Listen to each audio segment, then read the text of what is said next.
은퇴라는 건 단순히 일을 그만두는 순간이 아니라 내 인생을 함께해온 사람들과의 관계를 돌아보게 만드는 전환점이기도 합니다. 30년 넘게 지켜온 우정이라 믿었던 친구들이 어느 순간부터 내 곁을 떠났다고 느낄 때 우리는 말로 표현하기 힘든 배신감과 깊은 외로움을 동시에 겪게 되죠. 그동안 당연하다고 여겼던 이들이 왜 이렇게 달라졌는지, 과연 문제는 어디에 있었는지. 이번 이야기를 통해 은퇴 전후로 마주하게 되는 인간관계의 민낯과 새로운 삶을 준비해야 하는 우리의 자세를 함께 생각해 보도록 하겠습니다. 은퇴라는 게 생각보다 훨씬 복잡한 문제라는 거 다들 공감하시죠? 우리 인생에서 한 챕터가 끝났다고 해서 모든 관계가 원만하게 흘러가는 건 절대 아니더라고요. 아마 30년 넘게 다져온 우정이라면 늘 내 편일 거야 라고 믿었던 분들도 많으실 거예요. 저도 그랬습니다. 그런데 막상 은퇴하고 보니 그 오랜 세월 함께했던 친구들과의 관계가 생각만큼 단단하지 않았다는 걸 알게 됐죠. 오늘은 제가 직접 겪거나 주변에서 들은 사례를 바탕으로 은퇴 전후로 왜 친구들과의 관계가 달라지고 그로 인해 어떤 감정들을 겪게 되는지를 얘기해 보려 해요. 1. 회사 명함의 무게가 사라졌을 때. 제 지인이었던 어씨 이야기를 먼저 해볼게요. 어씨는 50대 후반에 오래 다니던 회사를 퇴직했습니다. 회사에서 상당히 높은 직급이었고 오랜 시간 리더 역할을 해왔죠. 자연스럽게 인맥도 많고 그 중에는 3040년 전 고등학교 때부터 알고 지내던 친구들도 여럿 있었습니다. 그런데 은퇴 후 가슴 찢어지게 만든 일이 있었어요. 어씨가 근무할 때는 인맥을 통해 여러 도움을 주고받을 수 있었고 술자리도 자주 하면서 늘 시끌벅적하게 지냈죠. 그런데 정작 은퇴를 하고 나니 예전처럼 모임 일정이 잡히질 않는 겁니다. 내가 은퇴해서 소득도 없고 업무상 대단한 도움을 줄 수 없게 돼서 그런가? 라는 의심이 들었대요. 처음에는 그저 시기적으로 바빠서 그러려니 했는데 시간이 지나도 연락은 오질 않고 본인이 먼저 연락해도 만나자는 답을 들을 수 없었죠. 정말로 회사 명함이 관계를 이어주는 줄이었나 싶은 자괴감이 들었다고 해요. 어씨의 경우에는 내가 그동안 정말 사람 자체로 사랑받기보다는 내 지위와 명함이 어느 정도 역할을 했던 거구나라고 뼈저리게 느끼게 됐다고 하더군요. 사실 어씨는 경제적으로는 크게 문제될 게 없었지만 그 정신적 충격으로 꽤 오랜 시간 우울감을 겪었습니다. 인생에서 가장 힘든 순간 중 하나였다고 합니다. 이 사례가 주는 교훈은 결국 내가 가진 사회적 지위나 타이틀이 사라졌을 때 누가 곁에 남아있는지를 봐야 한다는 거죠. 그게 비록 쓰라린 경험일지라도 결국 진짜 친구는 내가 아무것도 없을 때 내 옆에 있어주는 사람이라는 걸 다시금 깨닫게 해줬습니다. 2.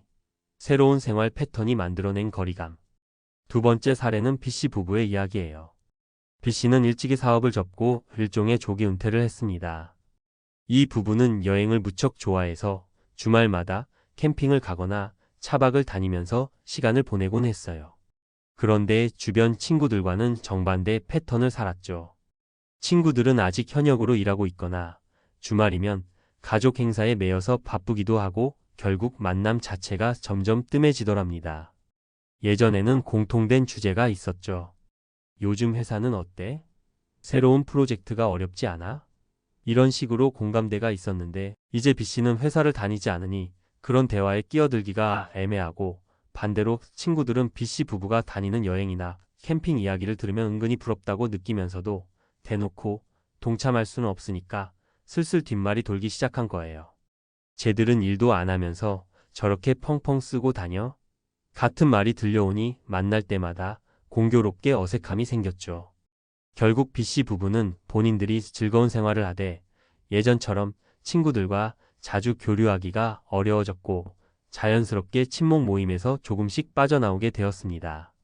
이러다간 소외될 수 있겠다 싶은 생각이 들어서 일부러 모임에 가보면 이미 화제는 다른 방향으로 흐르고 있고 모임에 나가지 않는 동안 서로 돈독해진 다른 친구들끼리만 소통하는 분위기에 적잖이 상처를 받았다고 해요. 생활 패턴이 달라졌다는 이유만으로 혹은 삶의 리듬이 맞지 않는다는 이유만으로도 사람과 사람이 멀어질 수 있다는 사실이 꽤나 씁쓸하죠. 저는 이 이야기를 들으며 관계라는 게 이렇게 쉽게 바뀌어 버리는 거구나 하고 크게 느꼈어요. 3. 경제적 격차로 발생하는 미묘한 써먹함. 마지막으로 CC 사례도 말씀드릴게요. CC는 퇴직금과 그동안 모아놓은 자산이 꽤 있었고 은퇴 후에는 소규모 개인 사업도 시작해서 꾸준히 수익을 내고 있었죠. 반면 가까운 친구 중 한 명은 불안정한 직업을 갖고 있어 늘 금전적으로 빠듯하게 살고 있었습니다. 어느 날 CC가 오랜만에 모였으니 내가 한턱 낼게 하면서 식사를 대접하려고 했더니 그 친구가 표정이 굳어지더랍니다. 그리고 모임이 끝난 뒤에 따로 연락이 와서 내가 돈이 많으니 우릴 내려다본다는 느낌을 지울 수 없다. 예전처럼 더치페이나 내가 내면 다음에 내가 낸다 정도로 대등하게 가야지 너 혼자 술값이랑 팝값 다 내버리면 우리가 마음이 편하겠냐라고 서운함을 토로하더랍니다. CC는 그냥 호의로 한턱을 낸 건데 그 친구 입장에선 옛날엔 다들 똑같은 월급쟁이였는데 이제는 너 혼자만 상황이 달라 보인다. 자꾸 내가 베풀면 우리 입장이 참 난처해진다라는 마음이 있었던 거예요. 그러면서 점점 거리두기를 하게 되었다고 합니다. 처음에는 서운하기도 하고 돈 쓰겠다는데 왜 저렇게 나오지? 라고 생각하기 쉬운데 상대방 입장에서 보면 자존심이 상할 수도 있는 거죠. 우리가 10대, 20대 때는 비슷한 경제적 수준에서 지냈을지 몰라도 은퇴 후에 각자의 길을 가다 보면 어느 순간 경제적 격차가 커지고 그로 인해 알게 모르게 미묘한 감정들이 쌓이게 됩니다. 결국 CC도 친구 관계가 무슨 돈으로 사는 것도 아닌데 내가 잘해주려고 한 게 오히려 독이 되기도 하는구나라고 깨달았대요. 그래서 요즘은 더치페이나 혹은 아예 검소한 메뉴로 함께 밥을 먹는다든지 모임 비용을 모두가 부담 없는 수준으로 맞추려고 신경을 많이 쓴다고 하더군요. 은퇴 후 친구 관계가 흔들릴 때 우리가 기억해야 할 것들. 위 세 가지 사례에서 보셨듯이 은퇴 이후 우리는 이전과는 전혀 다른 풍경을 마주하게 됩니다. 역시 돈과 지위가 있어야 친구들도 붙어 있나? 라는 씁쓸한 생각이 들기도 하고 생활 리듬의 차이에서 오는 소외감을 느낄 수도 있죠. 게다가 경제적 상황이 달라지면 서로를 대하는 태도도 달라집니다. 그렇다면 우리는 어떻게 해야 할까요? 인맥을 재정비할 시점. 은퇴 후에는 자연스럽게 인간관계가 정리되는 시기가 옵니다. 이걸 너무 두려워하지 말고 오히려 진짜 내 사람이 누구인가를 확인할 기회라고 생각하면 어떨까요? 내가 어떤 위치에 있든 변함없이 진심으로 안부를 물어주고 내가 힘든 상황이 있을 때 달려와 줄 수 있는 친구가 과연 몇이나 되겠습니까? 그들을 잘 챙기는데 에너지를 쏟는 편이 훨씬 낫다고 봅니다. 새로운 인연을 찾는 용기. 어떤 분들은 평생 친구라는 이유만으로 끊어지지 않는 관계를 유지하려 애쓰지만 이미 서로 다르게 변해버린 상황이라면 너무 고통스럽게 매달릴 필요가 없을 수도 있어요. 오히려 다양한 동호회나 취미 모임 등 내 삶에 임하게 맞는 새로운 사람들을 만나면서 생각보다 큰 즐거움을 찾게 되기도 하죠. 삶의 템포를 맞추려 노력하기. 은퇴했다고 해서 모든 걸 놓아버리는 게 아니라 예전 친구들과의 소통을 유지하고 싶다면 그들에게 맞춰 일정도 잡아보고 반대로 친구들이 제안하는 일정에도 기꺼이 참여하려 해보세요. 물론 체력도 달라지고 경제 상황도 다르지만 서로 조금씩 조율하다 보면 의외로 관계를 이어갈 수 있는 접점이 보일 겁니다. 경제적 차이를 꺼내놓고 대화하기. 친구들이나 가족과 돈 문제로 마음이 상하는 게 가장 씁쓸한데 사실 이게 꽤 흔한 일입니다. 미리 서로의 상황에 대해 솔직하게 대화하고 어떻게 비용을 분담할 것인지 합의점을 찾아보는 게 낫죠. 말 안 하다가 오해만 쌓으면 훨씬 더 크게 틀어질 수 있으니까요. 나를 먼저 돌보고 자기 존중감 지키기. 은퇴 후에 가장 조심해야 할 건 스스로 나는 이제 쓸모없는 사람이 되었어 라는 식으로 자존감을 낮추는 거예요. 관계가 변하고 예전 친구들이 멀어지는 걸 오롯이 내 탓으로 돌리는 순간 우울감과 무기력이 찾아옵니다. 그러지 말고 지금 내 상황이 이런데 그래도 난 살아온 경험과 역량이 있고 앞으로 더 잘 살 수 있어라는 긍정적인 마음을 가져보세요. 사실 은퇴라는 건 그 시기가 언제가 됐든 간에 누구에게나 큰 변화입니다. 경제활동을 중단한다는 의미도 크지만 동시에 내가 세상과 맺고 있던 수많은 연결고리를 다시 한번 돌아봐야 한다는 뜻이기도 해요. 직장이나 사업체에서의 역할이 사라지면 어쩌면 거기에 매달려 있던 사람들이 자연스레 떨어져 나가기도 하죠. 그것이 때론 배신처럼 느껴지지만 그 과정을 통해 내게 소중한 사람들을 더 크게 깨닫게 되는 게 아닌가 싶습니다. 이 글을 보시는 분들 중에 이미 은퇴를 경험했거나 혹은 은퇴를 준비하면서 친구 관계나 인간관계에 대한 고민을 하시는 분들이 많으실 거예요. 왜 이렇게 다들 변한 거야? 하고 울컥할 때도 있겠지만 그 변화를 너무 비관적으로만 보지 않으셨으면 합니다. 인생은 끊임없이 변하고 그 변화 속에서 우리가 지켜야 할 관계와 놓아야 할 관계가 점차 분명해지거든요. 무엇보다 나 자신을 잃지 않는 것이 중요하다고 생각해요. 지금까지 살아오면서 쌓아온 경험, 지혜, 그리고 내게 진심을 다해주는 소수의 사람들에게 결국 은퇴 이후에도 삶을 풍요롭게 만들어주는 근간이 되니까요. 저 역시 주변에서 옛 친구들과 연락이 끊기거나 새로운 삶의 방식 때문에 오해를 사는 사람들을 보면서 한편으론 마음이 아프고 한편으론 인생이란 게 참 그렇구나 하고 느낍니다. 끝으로 혹시라도 은퇴를 앞두고 있거나 막 은퇴를 하신 분이라면 너무 지나치게 사람들에게 실망하지 않으셨으면 좋겠습니다. 인생에는 여러 계절이 있고 그 계절에 따라 떨어지는 잎도 있지만 새로 피어나는 꽃도 있기 마련이니까요. 부디 스스로를 잘 돌보시고 나를 진정으로 아끼는 사람들과 의미 있는 시간을 만들어 가시길 바랍니다. 이 글이 조금이나마 위안이 됐으면 좋겠네요. 은퇴 후 들춰진 우정의 민낯을 마주한다 해도 너무 상심하지 않으셨으면 합니다. 한편으론 그 시간들 덕분에 내 인생을 함께할 새로운 사람들과 보다 깊은 인간관계를 맺을 기회가 생길 수도 있거든요. 퇴사 후 월 300만 원이면 여유로운 중산층 가능할까? 현실적 계산법 공개. 퇴사를 하게 되면 누구나 한 번쯤은 얼마나 있어야 중산층으로 살 수 있을까? 라는 고민을 하게 됩니다. 회사에서 월급을 받으며 생활할 때는 대략적인 수입과 지출이 정해져 있기에 금액 계산이 쉽지만 퇴사 후에는 정기적인 수입이 없어 불안해지기 마련이죠. 그래서 많은 사람들이 퇴사 후에 필요한 월 소득을 생각할 때 월 300만 원으로 충분할까? 라는 질문을 던집니다. 이 글에서는 퇴사 후 월 300만 원으로 중산층의 삶을 유지할 수 있는지 그리고 현실적인 재정 계획을 어떻게 세울지에 대해 이야기해 보겠습니다. 첫 번째 사례, 최소한의 생활비를 유지하는 법. 퇴사 후 중산층의 기준은 사람마다 다를 수 있지만 대개 여유롭고 안정된 생활을 떠올립니다. 첫 번째 사례로 58세에 퇴사한 어씨를 소개할게요. 어씨는 퇴사 전 평범한 회사원이었고 30년간 한 직장에서 꾸준히 일하면서 연금과 약간의 퇴직금을 모았습니다. 어씨는 퇴사 후 월 300만 원으로 생활할 수 있을까를 고민하며 지출을 분석해 봤어요. 어씨는 일단 주거비를 줄이기 위해 집을 소형 아파트로 옮겼습니다. 관리비가 적고 유지비가 낮은 곳을 선택했죠. 그리고 외식비를 줄이고 자신이 직접 요리를 해서 먹는 식습관으로 바꾸었습니다. 또 어씨는 무리한 외부 활동보다는 집 주변에서 즐길 수 있는 취미를 찾아갔어요. 일주일에 한 번 동네 도서관을 가고 공원에서 산책을 하는 등 간단한 생활 습관을 만들었죠. 이러한 생활 변화로 어씨는 월 300만 원으로도 충분히 생활하며 여유를 찾을 수 있었습니다.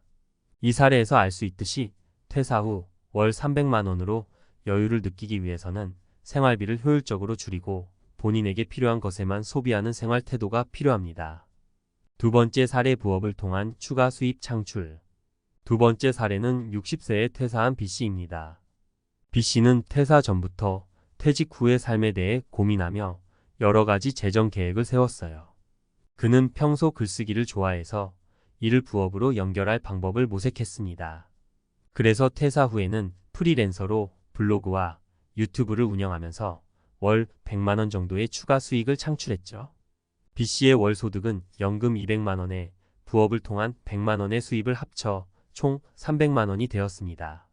물론 초기에는 수입이 적었지만 꾸준히 글을 쓰고 콘텐츠를 만들어 나가면서 그의 채널은 점차 인기를 끌었고 광고 수익과 구독자 후원금이 조금씩 늘어났어요. B씨는 이렇게 얻게 된 추가 수입으로 여행을 떠나기도 하고 평소에 배우고 싶었던 온라인 강의를 들으며 새로운 도전을 이어가고 있습니다. 이처럼 퇴사 후에도 스스로의 능력을 활용해 추가 수입을 창출한다면 중산층의 여유를 유지하는 데 큰 도움이 될 수 있습니다. 세 번째 사례의 현명한 자산 관리의 중요성. 마지막으로 65세에 퇴사한 C씨의 사례를 들어보겠습니다. C씨는 퇴사 전 직장에서의 연봉이 꽤 높은 편이었지만 퇴사 후 연금 수입이 크게 줄어 걱정이 많았어요. 그는 퇴사 후 갑자기 줄어든 수입에 맞춰 생활을 조정하지 못하면 큰 어려움에 처할 것을 알았죠. 그래서 퇴사 후 C씨는 은퇴 자산을 철저히 관리하기로 결심했어요. 우선 C씨는 자산관리 전문가의 도움을 받아 기존의 자산을 점검하고 필요한 지출과 불필요한 지출을 정리했습니다. 이후에는 인플레이션을 고려해 안정적인 수익을 가져다줄 배당주와 리츠 REITS에 투자했습니다. 매월 배당 수입을 통해 생활비의 일정 부분을 충당하게 된 것이죠. 그리고 C씨는 연금 수령 시기와 금액을 다시 한번 점검하여 연금을 최대한 효율적으로 활용할 수 있도록 조정했습니다. 이 사례에서 알 수 있듯이 퇴사 후에도 철저한 자산 관리와 투자 전략을 통해 안정적인 소득을 유지할 수 있다면 월 300만 원의 수입으로 중산층의 삶을 이어갈 수 있는 가능성이 커집니다. 결론 퇴사 후 월 300만 원 가능할까? 이제 정리해 볼까요? 퇴사 후 월 300만 원으로 중산층의 생활을 유지하는 것이 불가능한 일은 아닙니다. 하지만 이를 실현하기 위해서는 세 가지 중요한 조건이 필요합니다. 첫째, 불필요한 소비를 줄이고 효율적인 생활 방식을 채택해야 합니다. 둘째, 추가 수입을 창출할 수 있는 자신만의 능력과 취미를 활용해야 하며, 셋째, 현명한 자산 관리와 투자 전략이 뒷받침되어야 합니다. 퇴사 후에는 고정 수입이 줄어들기 때문에 매달 들어오는 돈을 어떻게 관리하고 활용하느냐가 중산층 생활의 핵심이라고 할 수 있습니다. 어시 B씨, C씨의 사례에서 보듯이 각자의 상황에 맞는 계획을 세우고 이를 철저히 실천한다면 여유롭고 안정적인 은퇴 생활을 이룰 수 있을 것입니다. 퇴사 후 월 300만 원으로 중산층의 여유를 느끼기 위해 지금부터 현실적인 계획을 세워보는 건 어떨까요? 퇴사 후 중산층으로 살기 위한 전문가의 조언. 퇴사 후에도 중산층의 삶을 유지하는 것은 많은 사람들이 꿈꾸는 목표입니다. 하지만 퇴사 후 고정 수입이 줄어들면서 자칫 방심하면 경제적인 어려움에 직면할 수 있습니다. 앞서 이야기한 사례들에서 우리는 퇴사 후 월 300만 원의 생활비가 어떻게 하면 여유로운 중산층의 삶을 가능하게 하는지 살펴보았습니다. 그렇다면 이 내용을 보다 구체적으로 전문가의 시각에서 살펴보며 어떻게 하면 퇴사 후에도 경제적 안정과 여유를 가질 수 있을지 이야기를 이어가 보겠습니다. 1. 생활비 최적화 필수 지출과 선택적 지출의 구분. 우선 퇴사 후에는 생활비를 현명하게 관리하는 것이 가장 중요한데, 이를 위해서는 필수 지출과 선택적 지출을 명확히 구분해야 합니다. 퇴사 전에는 안정된 수입 덕분에 큰 고민 없이 지출하던 것들이 많을 수 있습니다. 하지만 퇴사 후에는 수입이 크게 줄어들 수 있기 때문에 꼭 필요한 지출과 그렇지 않은 지출을 구분하여 소비를 효율적으로 조정해야 합니다. 사례에서 언급된 어씨는 주거비를 줄이기 위해 소형 아파트로 옮기고 외식비를 줄이기 위해 스스로 요리를 하는 생활 습관을 들였습니다. 이러한 변화는 단순히 돈을 아끼기 위한 선택이 아니라 퇴사 후의 생활 안정화를 위한 필수적인 전략입니다. 여기서 중요한 것은 본인의 생활 수준을 무조건 낮추기보다는 더 적은 비용으로 더 큰 만족을 얻을 수 있는 방식을 찾는 것입니다. 예를 들어 공원에서의 산책이나 지역 사회에서 운영하는 무료 프로그램에 참여하는 등 비용이 들지 않지만 풍요로운 경험을 얻을 수 있는 방법을 찾는 것이죠. 2. 부업과 재능 활용 소득 다변화를 위한 전략. 두 번째로 중요한 포인트는 퇴사 후에도 꾸준한 소득원을 만드는 것입니다. 퇴사 후 월 300만 원으로 생활하려면 한 가지 수입원에만 의존하기보다는 여러 가지 수입원을 통해 경제적인 여유를 만들어야 합니다. 앞서 사례에서 본 B씨는 퇴사 후 자신이 좋아하는 글쓰기를 활용해 부업을 시작했습니다. 이는 단순히 돈을 벌기 위한 선택이 아니라 자신의 재능과 취미를 통해 경제적 가치를 창출하는 방법이기도 합니다. 전문가의 시각에서 볼 때 퇴사 후에는 자신이 잘할 수 있는 일을 기반으로 부업을 시작하는 것이 좋습니다.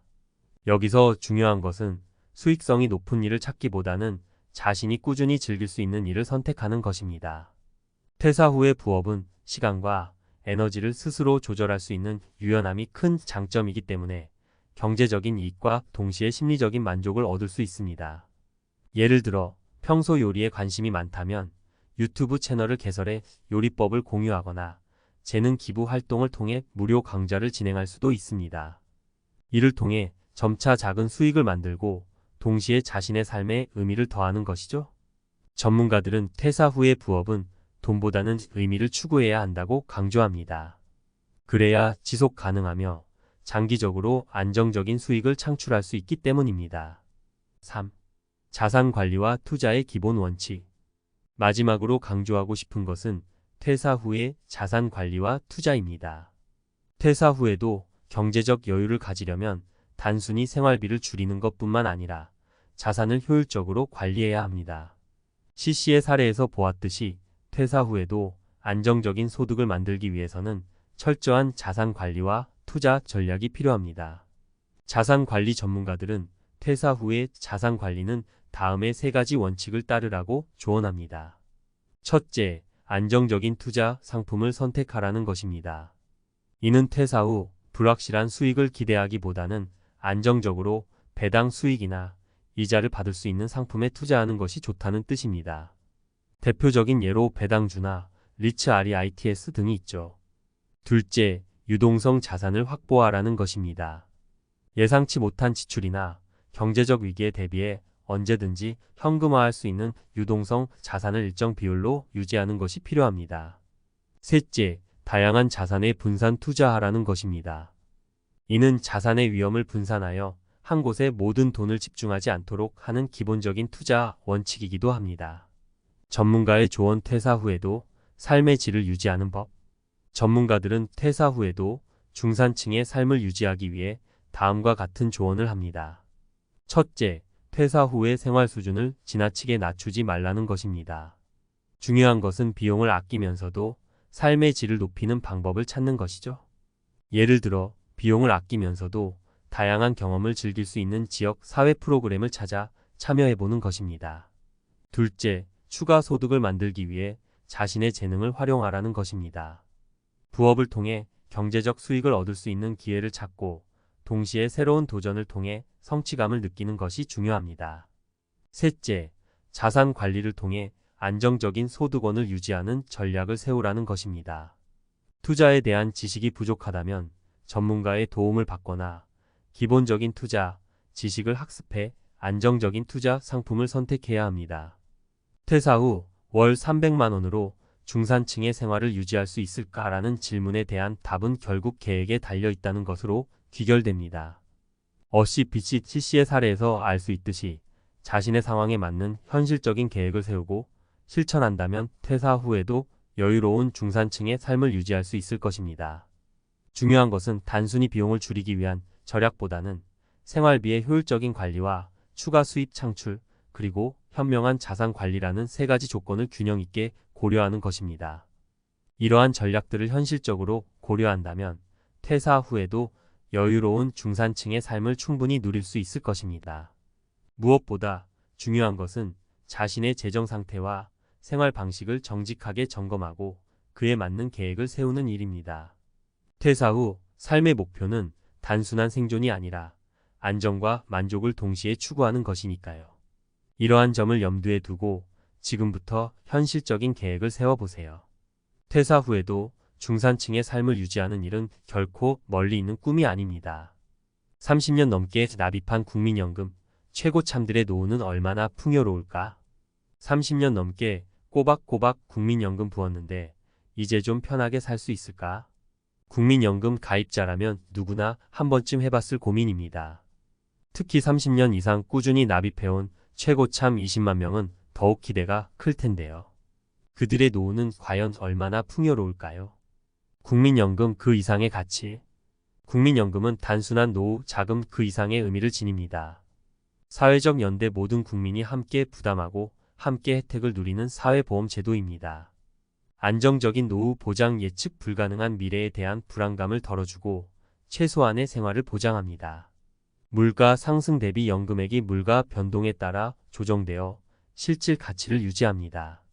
30년 이상 납입한 최고참들은 이러한 국민연금의 가치를 누구보다 잘 알고 있을 것입니다. 그들의 꾸준한 납입은 개인의 노후뿐 아니라 우리 사회 전체의 안정에도 기여했습니다. 최고참 20만 명, 그들의 연금은? 국민연금공단에 따르면 30년 이상 가입자의 평균 연금액은 약 157만 원입니다.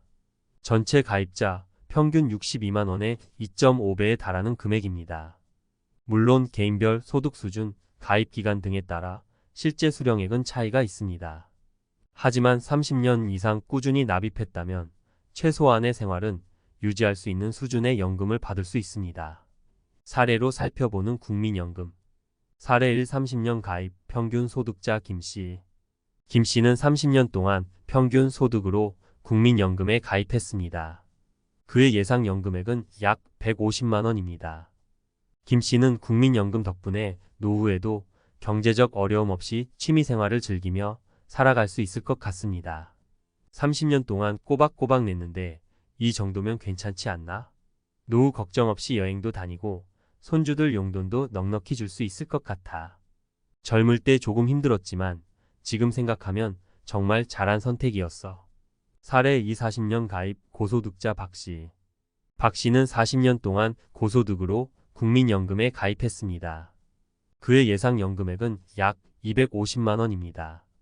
박씨는 국민연금 덕분에 은퇴 후에도 여유로운 생활을 누릴 수 있을 것 같습니다. 40년 동안 열심히 일하고 국민연금도 꾸준히 냈더니 이렇게 보상받는구나. 이제는 하고 싶었던 일들 마음껏 하면서 살아야지. 골프도 배우고 그림도 그리고 봉사활동도 하면서 의미 있는 노후를 보내고 싶어.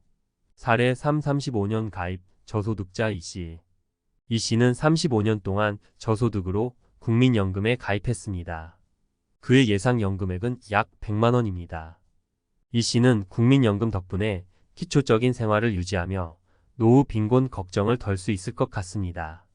벌이가 많지 않아서 국민연금 내는 게 부담스러울 때도 있었지만 꾹 참고 35년 동안 냈더니 이렇게 든든하네. 이 돈으로 생활비 걱정 없이 살 수 있을 것 같아. 자식들한테 손 벌리지 않아도 되니 마음이 편하네. 국민연금 더 나은 미래를 위해. 국민연금은 끊임없이 발전하고 있습니다. 기금 운용 수익률 제고, 안정적인 기금 운용을 통해 더 많은 연금 재원을 확보합니다.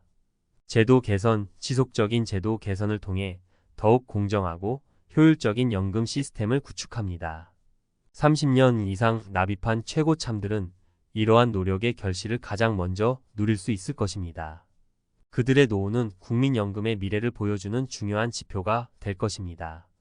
마무리하며 30년 넘게 국민연금을 납입해온 최고참 20만 명은 우리 사회의 든든한 버팀목입니다. 그들의 헌신 덕분에 우리는 더욱 안정적인 노후를 꿈꿀 수 있습니다. 국민연금은 단순한 숫자 이상의 의미를 지닙니다. 그것은 우리 사회의 약속이며 미래 세대에 대한 투자입니다. 앞으로도 국민연금은 모든 국민의 행복한 노후를 위해 최선을 다할 것입니다. 30년 넘게 국민연금 냈다는 자부심, 그것은 결코 헛되지 않을 것입니다. 30년 넘게 납입한 국민연금, 최고참들의 노후는 얼마나 풍요로울까? 마이너스 과학적 근거와 이론을 바탕으로 30년 넘게 꼬박꼬박 국민연금 부었는데 이제 좀 편하게 살 수 있을까? 이 질문에 대한 답을 찾기 위해 우리는 먼저 국민연금 제도의 근간이 되는 사회과학적 이론과 경제학적 원리를 살펴볼 필요가 있습니다. 사회과학적 관점 사회보험과 연대의 원리. 국민연금은 사회보험의 일종입니다. 사회보험은 사회 구성원 모두가 위험을 분담하고 어려움에 처한 사람을 돕는 사회적 연대의 원리에 기반합니다. 위험 분산 개인이 혼자 감당하기 어려운 질병, 노령, 실업 등의 위험을 사회 전체가 나누어 부담합니다. 소득 재분배, 고소득층에서 저소득층으로 소득을 재분배하여 사회 불평등을 완화하고 사회 통합을 증진합니다. 30년 이상 국민연금을 납부한 최고참들은 이러한 사회보험의 원리를 몸소 실천해온 사람들입니다. 그들의 꾸준한 납부는 개인의 노후뿐 아니라 우리 사회 전체의 안정과 발전에 기여했습니다. 경제학적 관점 미래 소비를 위한 현재 저축. 국민연금은 경제학적으로 미래 소비를 위한 현재 저축으로 볼 수 있습니다. 소비 평탄화, 소득이 높은 시기에 저축하여 소득이 낮은 노후에 안정적인 소비 수준을 유지합니다. 인적 자본 투자 건강하고 안정적인 노후는 생산성 향상과 경제 성장에 긍정적인 영향을 미칩니다. 30년 이상 국민연금을 납부한 최고참들은 젊은 시절부터 미래를 준비하고 인적 자본에 투자해온 사람들입니다. 그들의 노력은 개인의 경제적 안정뿐 아니라 국가 경제 발전에도 기여했습니다. 최고참 20만 명, 그들의 연금은 마이너스 통계적 분석. 국민연금연구원의 자료에 따르면 2023년 기준 30년 이상 가입자의 월 평균 연금액은 약 163만 원입니다. 이는 전체 가입자 평균 약 70만 원의 2배를 훌쩍 넘는 금액입니다. 물론 개인별 소득 수준, 가입 기간, 가입 당시의 제도 등에 따라 실제 수령액은 차이가 있습니다. 하지만 30년 이상 꾸준히 납입했다면 최소한의 생활은 유지할 수 있는 수준의 연금을 받을 수 있습니다. 사례로 살펴보는 국민연금 마이너스 실질적인 노후 설계. 사례 1. 30년 가입 평균 소득자 김씨. 김씨는 30년 동안 평균 소득으로 국민연금에 가입했습니다. 그의 예상 연금액은 약 150만 원입니다. 김씨는 국민연금과 개인연금을 결합하여 노후에도 경제적 어려움 없이 취미생활을 즐기며 살아갈 계획입니다. 30년 동안 꼬박꼬박 냈는데 이 정도면 괜찮지 않나? 개인연금도 조금씩 부어놨으니 노후 걱정 없이 여행도 다니고 손주들 용돈도 넉넉히 줄 수 있을 것 같아.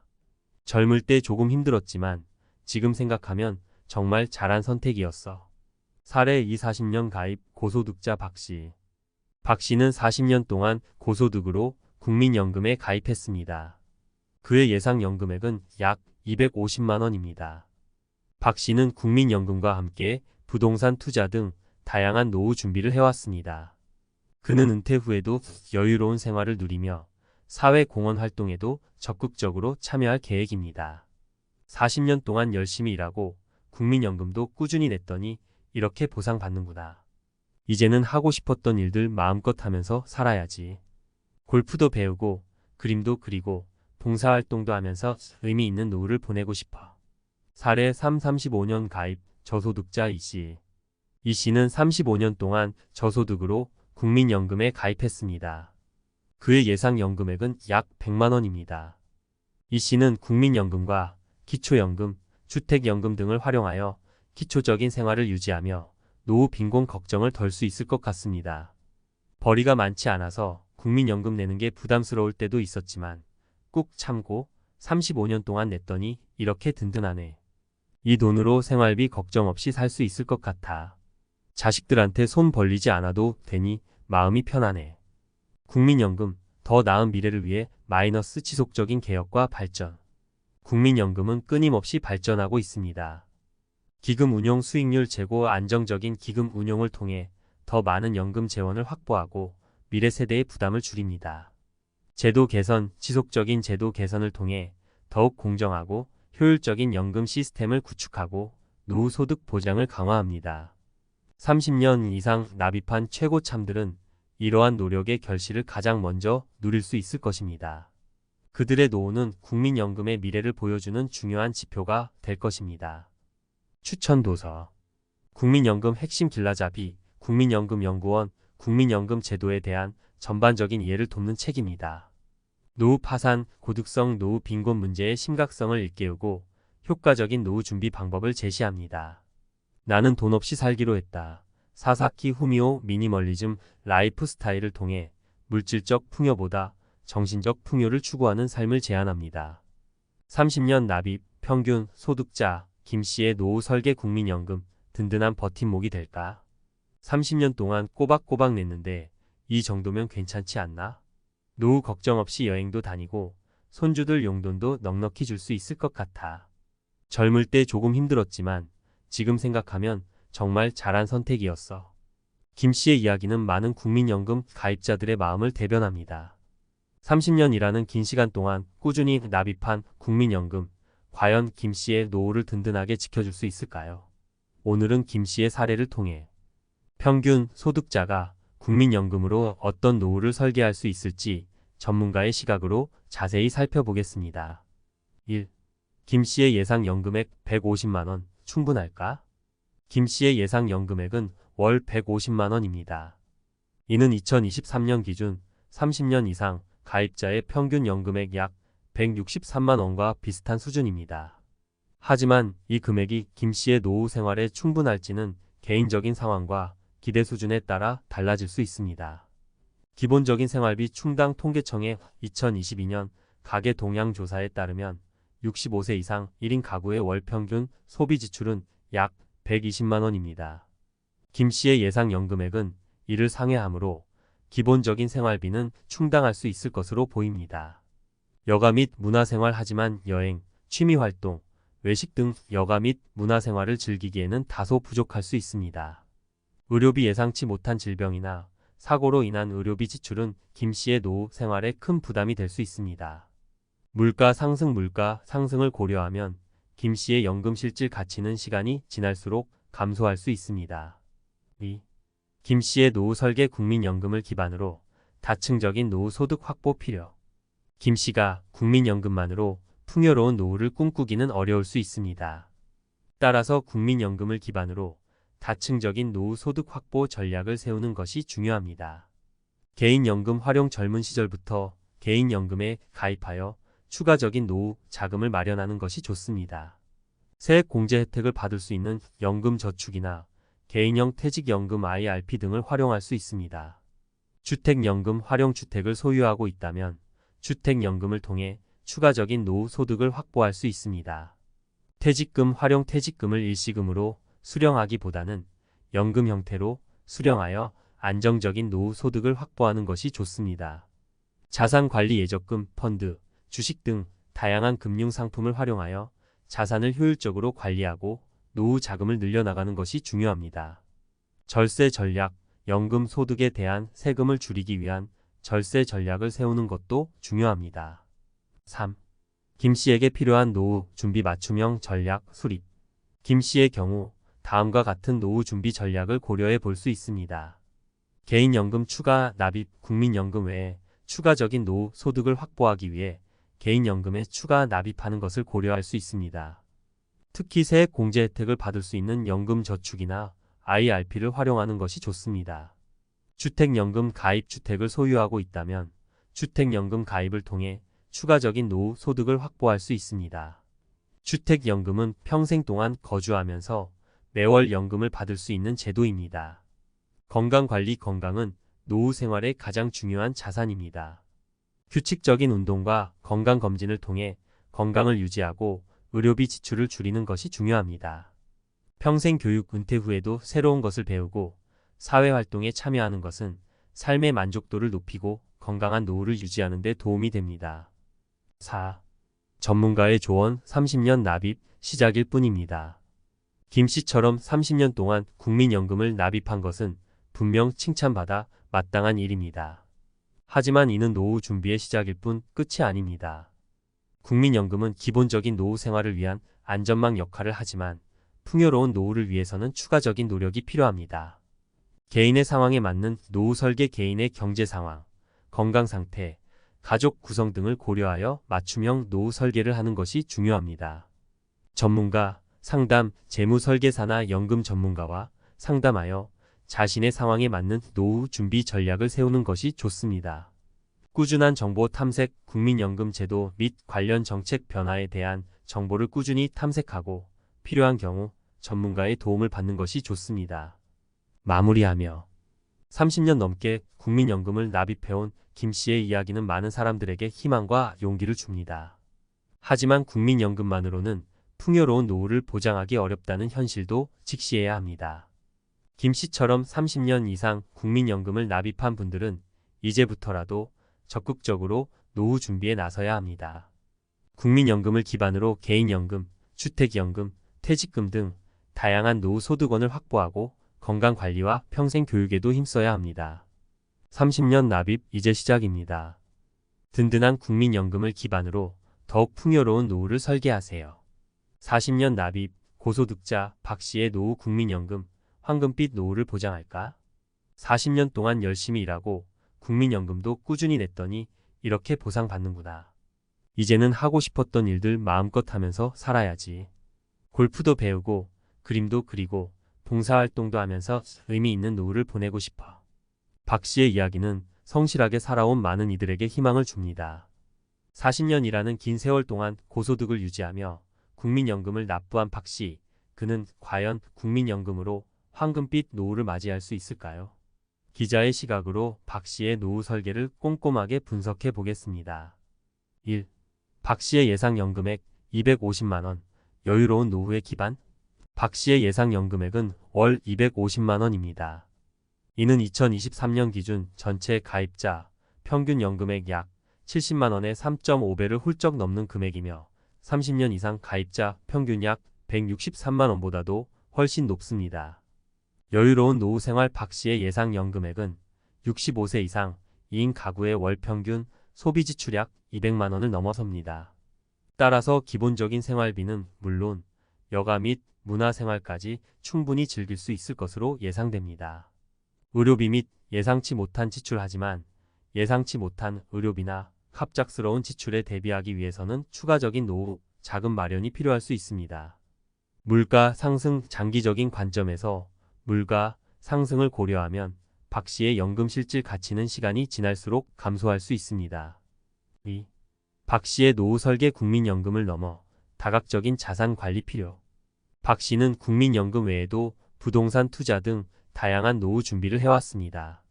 이는 매우 현명한 선택입니다.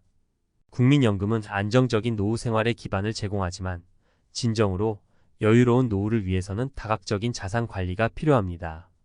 투자, 포트폴리오, 다변화, 부동산 외에도 주식, 채권, 펀드 등 다양한 투자 상품을 활용하여 포트폴리오를 다변화하고 안정적인 수익을 추구하는 것이 중요합니다.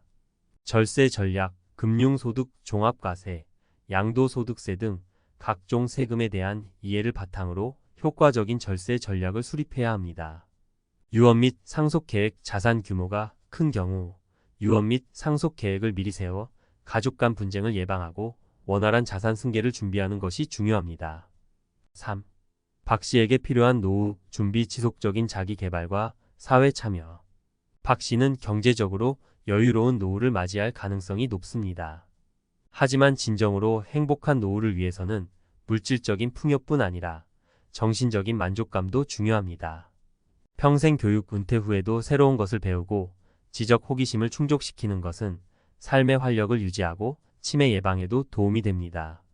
사회 참여 봉사활동, 취미 동호회 등 다양한 사회활동에 참여하여 사회적 관계를 유지하고 삶의 의미를 찾는 것이 중요합니다. 건강관리 건강은 행복한 노후의 필수 조건입니다. 규칙적인 운동과 건강검진을 통해 건강을 유지하고 활기찬 노후를 즐겨야 합니다. 4. 기자의 시각 40년 납입 축하합니다. 하지만 40년 동안 고소득을 유지하며 국민연금을 납부한 박 씨에게 찬사를 보냅니다. 그의 노력은 개인의 노후뿐 아니라 우리 사회 전체의 발전에도 기여했습니다. 하지만 몇 가지 짚고 넘어가야 할 부분도 있습니다. 국민연금, 완벽한 노후 보장 아니다. 국민연금은 기본적인 노후 생활을 위한 안전망 역할을 하지만 개인의 삶의 질까지 보장하지는 않습니다. 박 씨처럼 여유로운 노후를 꿈꾸는 사람들은 국민연금 외에도 다양한 노후 준비를 해야 합니다. 지속적인 자기 개발과 사회 참여 중요, 경제적 풍요만이 행복한 노후를 보장하지는 않습니다. 박 씨는 은퇴 후에도 지속적인 자기 개발과 사회 참여를 통해 삶의 의미와 만족감을 찾아야 합니다. 전문가의 도움 복잡한 금융 상품, 세금 문제, 상속 계획 등에 대해서는 전문가의 도움을 받는 것이 현명합니다. 마무리하며 박 씨의 이야기는 성실하게 살아온 많은 이들에게 희망을 줍니다. 하지만 그의 노후 설계는 아직 완성되지 않았습니다.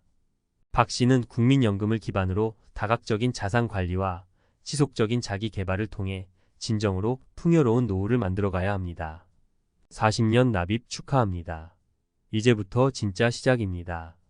국민연금을 넘어 당신만의 황금빛 노후를 설계하세요. 35년 납입 저소득자 이 씨의 노후 국민연금 희망의 끈이 될 수 있을까? 벌이가 많지 않아서 국민연금 내는 게 부담스러울 때도 있었지만 꾹 참고 35년 동안 냈더니 이렇게 든든하네. 이 돈으로 생활비 걱정 없이 살 수 있을 것 같아. 자식들한테 손 벌리지 않아도 되니 마음이 편하네. 이 씨의 말에는 깊은 안도감과 희망이 묻어납니다. 35년이라는 긴 세월 동안 넉넉지 않은 살림에도 꾸준히 국민연금을 납부해온 이 씨. 과연 국민연금은 그의 노후에 희망의 끈이 되어줄 수 있을까요? 1. 이 씨의 예상 연금액 100만 원, 노후 빈곤 탈출의 열쇠. 이 씨의 예상 연금액은 월 100만 원입니다. 이는 2023년 기준 전체 가입자 평균 연금액 약 70만 원보다는 높지만 30년 이상 가입자 평균 약 163만 원에는 미치지 못하는 금액입니다. 최소한의 생활 유지 2023년 기준 노인 1인 가구의 최저 생계비는 약 116만 원입니다. 이 씨의 예상 연금액은 이에 미치지 못하지만 기초연금 약 32만 원을 함께 수령한다면 최소한의 생활은 유지할 수 있을 것으로 보입니다. 빈곤층 추락 위험하지만 예상치 못한 의료비 지출이나 물가 상승 등을 고려하면 이 씨는 언제든 빈곤층으로 추락할 위험에 노출되어 있습니다. 주거 불안, 특히 주거비 부담은 이 씨의 노후 생활을 위협하는 가장 큰 요인입니다. 자가주택이 없는 경우 월세 부담은 그의 생활을 더욱 힘겹게 만들 수 있습니다. 2. 이 씨의 노후 설계 국민연금 사회적 안전망 강화 필요. 이 씨처럼 저소득층에게 국민연금은 노후 빈곤을 막는 최후의 보루입니다. 하지만 국민연금만으로는 안정적인 노후를 보장하기 어렵습니다. 따라서 사회적 안전망 강화와 함께 개인적인 노력도 병행되어야 합니다. 기초연금. 이 씨는 기초연금 수급 대상자입니다. 기초연금은 만 65세 이상 노인 중 소득 하위 70%에게 지급되는 제도로 이 씨의 노후 생활에 큰 도움이 될 것입니다. 주택연금. 만 55세 이상 주택 소유자라면 주택연금을 통해 추가적인 노후 소득을 확보할 수 있습니다. 주택연금은 평생 동안 거주하면서 매월 연금을 받을 수 있는 제도입니다. 일자리 건강이 허락한다면 은퇴 후에도 일자리를 통해 소득을 얻는 것이 좋습니다. 정부와 지자체에서 제공하는 노인 일자리 사업 등을 활용할 수 있습니다. 절약, 불필요한 지출을 줄이고 알뜰하게 생활하는 습관을 들이는 것이 중요합니다. 3. 이 씨에게 필요한 사회적 지원. 노후 빈곤 문제 해결 위한 정책 마련 시급. 이 씨의 사례는 우리 사회 노인 빈곤 문제의 심각성을 보여줍니다. 국민연금만으로는 노후 빈곤을 해결하기 어려운 저소득층을 위한 사회적 지원이 절실합니다. 국민연금 제도 개선, 국민연금 소득 대체율을 높이고 저소득층에 대한 지원을 강화해야 합니다. 기초연금 확대. 기초연금 지급 대상 및 금액을 확대하여 노인 빈곤 문제 해결에 기여해야 합니다.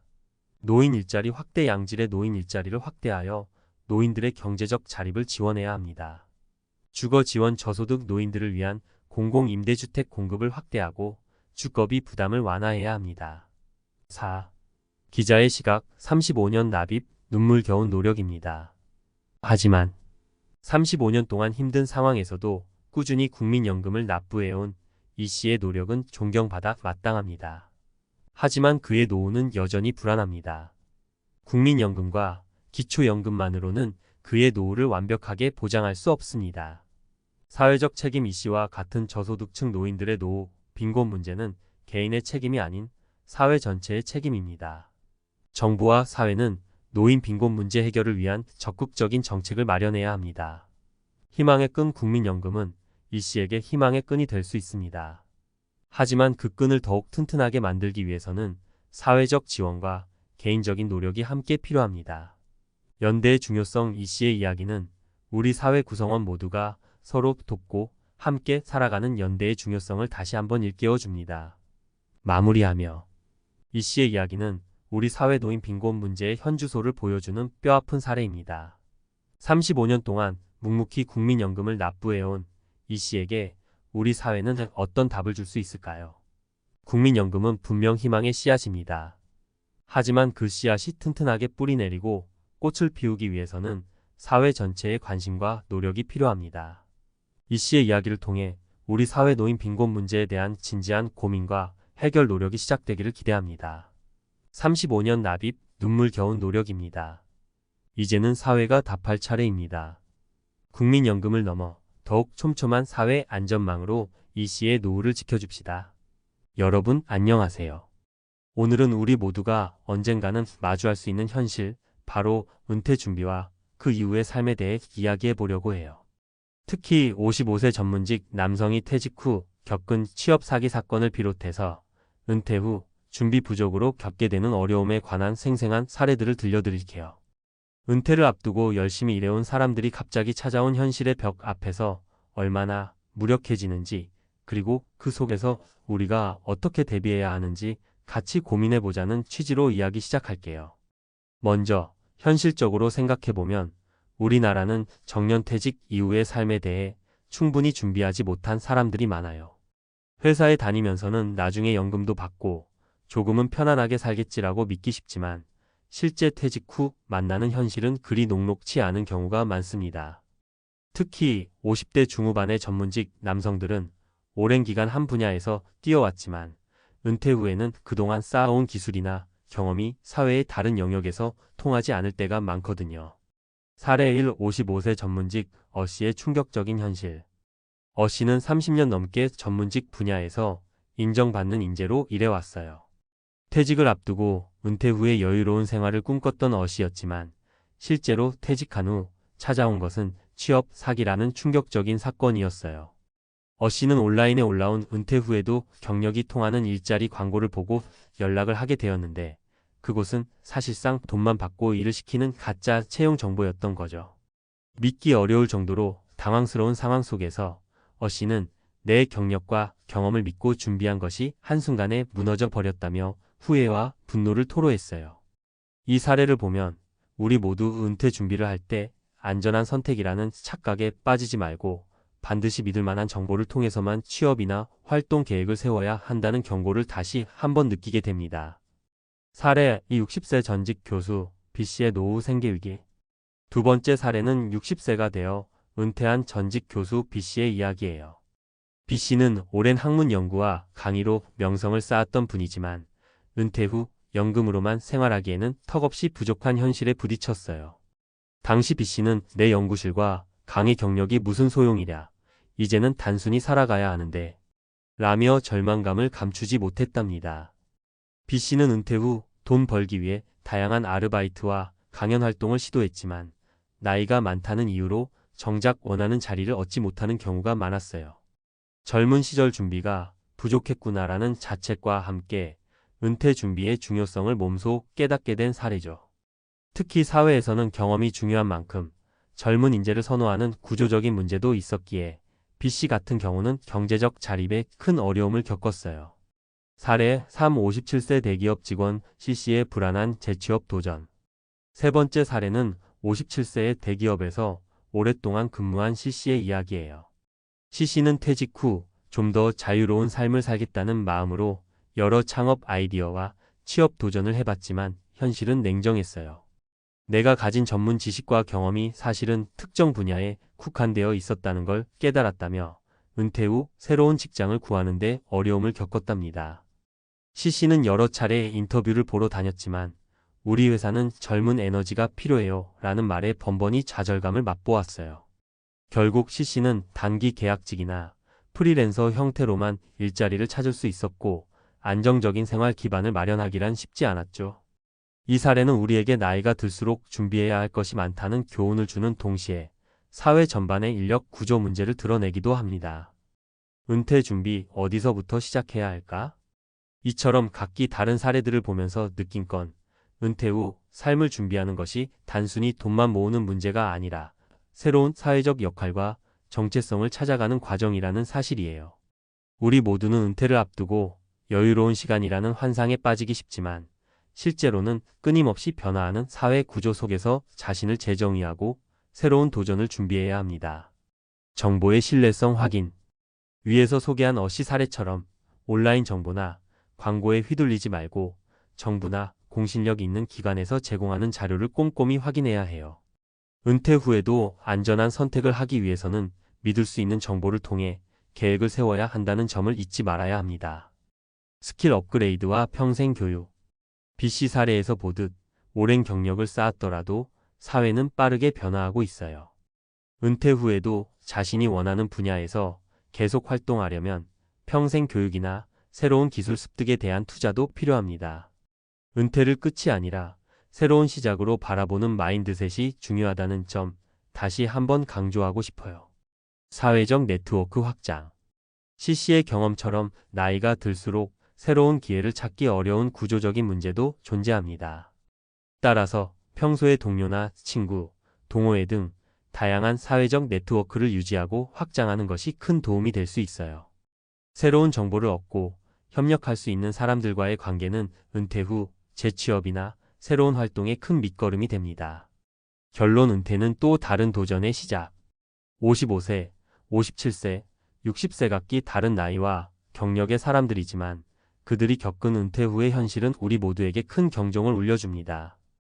은퇴 후에 취업 사기를 당하거나 안정적인 생계 기반을 마련하지 못해 어려움을 겪는 사례들은 단순히 개인의 문제가 아니라 우리 사회 전체가 함께 고민해야 할 문제예요. 여러분, 은퇴를 준비할 때 돈만 모으는 것이 전부가 아니라 자신이 어떤 삶을 원하는지 그리고 그 삶을 위해 어떤 노력을 해야 하는지를 미리 생각해보는 것이 정말 중요합니다. 지금 당장은 젊고 막힘없는 에너지에 자신이 있을 수 있지만 시간이 지나면서 준비하지 않은 부분들이 얼마나 큰 허를 찌르는지 경험하게 될 거예요. 혹시 지금 은퇴를 앞두고 계시거나 미래에 대한 불안감을 느끼신다면 오늘 소개한 사례들을 참고해서 미리미리 준비하시길 바랍니다. 여러분의 소중한 인생 후반전을 위해 지금부터라도 새로운 도전과 계획을 세워보세요. 준비된 사람만이 은퇴 후에도 살아있는 삶을 누릴 수 있다는 사실 잊지 마세요.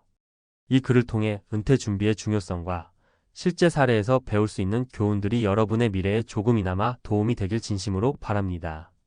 모두 건강하고 의미 있는 노후를 맞이하시길 응원할게요.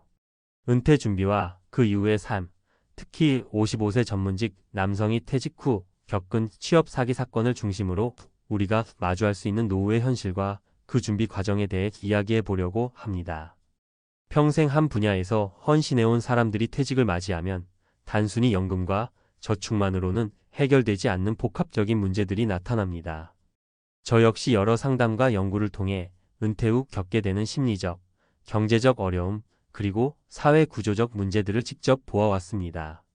오늘 이 칼럼이 여러분의 미래 준비에 조금이나마 도움이 되길 바라며 제 경험과 생각을 솔직하게 나눠보겠습니다. 먼저, 많은 분들이 은퇴 후의 삶을 편안하게 쉬는 시간이라고만 생각하는 경향이 있지만 현실은 그렇지 않습니다. 오랜 세월 동안 한 분야에서 쌓아온 경력과 전문성이 반드시 은퇴 후에도 그대로 통용되리란 보장이 없기 때문입니다. 최근 55세 전문직 남성이 퇴직 후 취업 사기에 휘말린 사건은 이러한 문제의 단면을 여실히 보여줍니다. 한때 자신의 경력이 빛났던 그분조차도 은퇴 후 정보의 홍수 속에서 잘못된 선택을 하게 된 것이죠. 사실 저는 여러 케이스를 보면서 왜 이러는 걸까? 라는 질문을 자주 던졌습니다. 그 이유는 단순합니다. 우리 사회는 빠르게 변하고 있고 이에 발맞춰 개인이 준비해야 할 요소들도 날로 늘어나고 있기 때문입니다. 예를 들어 어씨의 사례를 보겠습니다. 어씨는 평생 전문직에 몸담으며 안정적인 커리어를 쌓아왔습니다.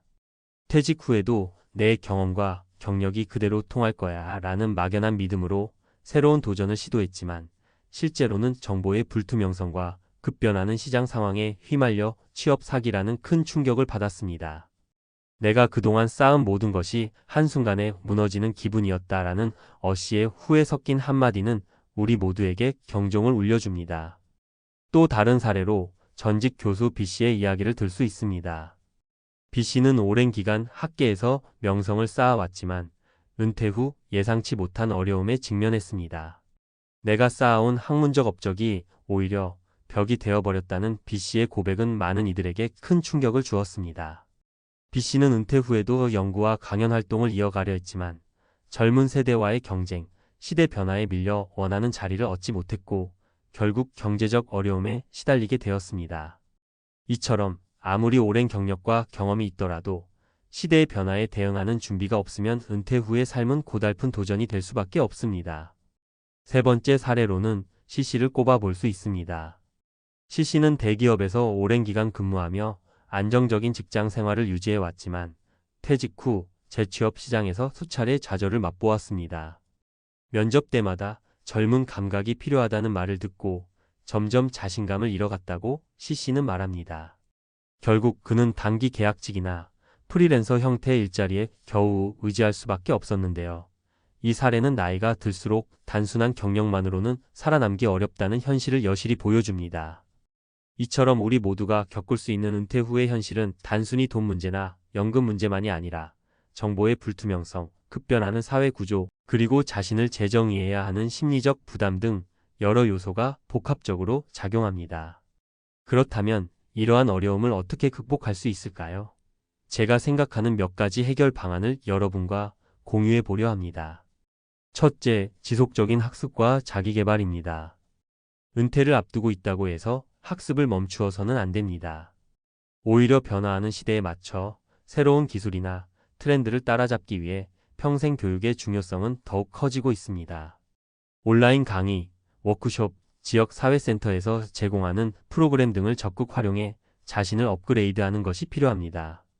퇴직 후에도 내 능력을 잃지 않기 위해 꾸준히 공부하고 있다는 마음가짐이야말로 가장 큰 무기가 될 수 있습니다. 둘째, 신뢰할 수 있는 정보와 네트워크 확장이 중요합니다. 앞서 보신 사례들에서 공통적으로 나타난 문제는 바로 잘못된 정보에 의존했다는 점입니다. 인터넷이나 SNS에서 떠도는 수많은 은퇴 후 일자리 광고들은 실제와 동떨어진 경우가 많습니다. 그러므로 정부나 공신력 있는 기관, 그리고 업계 전문가들이 제공하는 정보를 꼼꼼히 확인하고 믿을 수 있는 인맥과 네트워크를 구축하는 것이 필요합니다. 동료, 선배, 친구들과의 지속적인 소통은 새로운 기회를 찾는 데 큰 도움이 될 수 있습니다. 셋째, 경제적 준비와 더불어 심리적 준비도 필수적입니다. 은퇴 후의 삶은 단순히 경제적 안정을 넘어 새로운 도전과 불안, 그리고 정체성의 재정립이라는 심리적 과제를 동반합니다. 실제로 많은 분들이 돈은 어느 정도 마련했지만 마음의 준비는 부족했다고 토로합니다. 이럴 때일수록 가족, 친구 또는 전문 상담가와 솔직하게 자신의 감정을 나누고 새로운 인생에 대한 긍정적인 태도를 유지하는 노력이 필요합니다. 심리적으로도 안정된 기반을 마련해 두어야만 어떤 어려움이 닥치더라도 당황하지 않고 차분하게 대처할 수 있습니다. 넷째, 자신의 경험과 경력을 재해석하여 새로운 가치를 창출하는 방법도 고려해 볼 만합니다. 오랜 시간 쌓아온 전문 지식과 경험은 분명 소중하지만 이를 단순히 과거의 영광으로만 남겨두기에는 아쉽습니다. 자신의 경험을 바탕으로 컨설팅, 멘토링 또는 관련 분야의 프리랜서 활동 등으로 전환하는 방법을 모색해 볼 수 있습니다. 퇴직은 끝이 아니라 새로운 시작이라는 마음가짐으로 지금까지 쌓아온 것을 어떻게 하면 사회에 도움이 되는 자산으로 전환할 수 있을지 고민해 보는 것이 중요합니다. 마지막으로 이러한 개인적인 노력과 준비에도 불구하고 사회 전체의 지원 없이는 어려움이 완전히 해소되기 어렵습니다. 정부와 관련 기관에서는 은퇴자들을 위한 재취업 지원, 창업 지원, 평생 교육 프로그램 등 다양한 정책과 제도를 마련해야 합니다. 이는 단순히 개인의 문제가 아니라 우리 사회 전체가 함께 고민하고 해결해 나가야 할 문제입니다. 정책적 지원과 함께 사회 인식의 변화가 뒷받침될 때 은퇴 후의 삶이 더욱 안정적이고 풍요롭게 변화할 수 있을 것입니다. 여러분, 오늘 제가 전해드린 이야기는 단 한 사람의 사례가 아닙니다. 우리 사회가 앞으로 맞닥뜨릴 현실이며 이미 많은 분들이 이와 같은 문제로 고민하고 계십니다. 은퇴를 앞둔 지금 혹은 이미 은퇴한 분들이라면 자신의 미래를 위해 지금부터라도 차근차근 준비해 보시길 권해드립니다. 준비된 은퇴, 준비된 인생은 결국 여러분 스스로가 만들어 나가는 것입니다.